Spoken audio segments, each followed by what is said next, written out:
نظمت الجمعية المصرية للنقد الأدبي بالتعاون مع المجلس الأعلى للثقافة المؤتمر الدولي السادس للنقد الأدبي وتحليل الخطاب، وذلك تحت رعاية وزير الثقافة. وقد شارك في المؤتمر نخبة متميزة من كبار النقاد والأدباء على مستوى العالم العربي. نحن في حاجة إلى أن نؤسس لخطاب اجتماعي وسياسي وحتى خطاب ديني يتحاور فيه الناس بالعقل وبالمنطق، ويؤسسون لقواعد فنية وإجرائية للحوار. تحولنا من مجتمع غاضب ومجتمع يعني مضغوط نفسيا إلى مجتمع في قدر من التسامح، بهدف أن تستعيد مصر روحها وتستعيد ضميرها وتستعير شعورها باللحظة وشعورها بالمسؤولية وشعورها بالخطر على مستقبلها وعلى هويتها. كيف يمكن جذب الشباب للقراءة في هذه الآونة بحضور الإنترنت والوسائل التكنولوجية الحديثة؟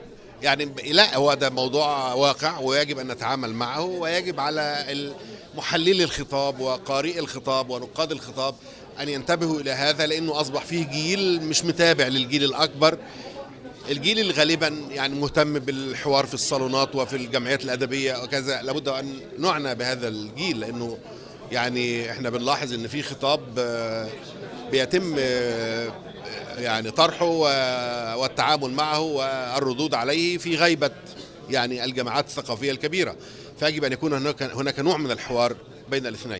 هذه يعني كوكبة من العلماء العرب الموجودين في المؤتمر، هذه في حد ذاتها تظاهرة ثقافية حقيقية تبغي وجه العلم في قراءة تحليل الخطاب بأوجهه المتنوعة والمختلفة، وبالتالي هذا جزء من تفعيل الدور الثقافي المتداخل بين الأوطان العربية، أو إذا كان هناك مد قومي عربي حقيقي، فمثل هذه الأشياء من شأنها أن توطد هذه العلاقة وأن تجعل هناك تواصل مستمر دائما بين الدول العربية كأسرة واحدة. وفيما يتعلق بالخطاب، الخطاب هو من أخطر الأمور، لأن علاقتنا بمفردات وجودنا هي علاقة لغوية كما تتجلى في الخطابات. وبعد ما حدث، يعني بعد كل هذه الإخفاقات والتراجعات والانهيارات في العالم العربي خاصة قبل الثورات، وما يحدث الآن تجعل الواحد يعني صاحب العين النقدي أن لا يركن إلى صاحب خطاب، لأن الخطاب يعني من حيث طبيعته أنه مخادع مخاتل. الخطاب دائما الخطاب يخفي أشياء، لأن الخطاب طبقاته وطياته ومراوته خاصة خطابات أصحاب الدعوات والمشاريع، هؤلاء يعني لا يمكن أن أركن بعد الآن إلى صاحب دعوة أو مشروع، أي أن أكف عن تفكير ويعني أوقع على بياض، يعني لا يليق حتى بأي إنسان.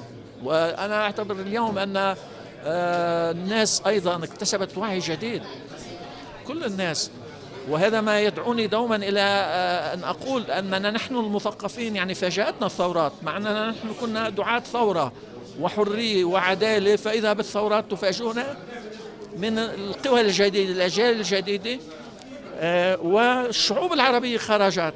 وهذا يعني هذا درس كبير. ماذا يعني؟ يعني أن علينا نحن أن نعترف على الصعيد المعرفي بالقطاعات الأخرى، يعني المثقفون والعلماء والكتاب والإعلاميون عليهم أن يعترفوا بأنهم هم لا يقبضون على الحقيقة ولا يحتكرون المعرفة.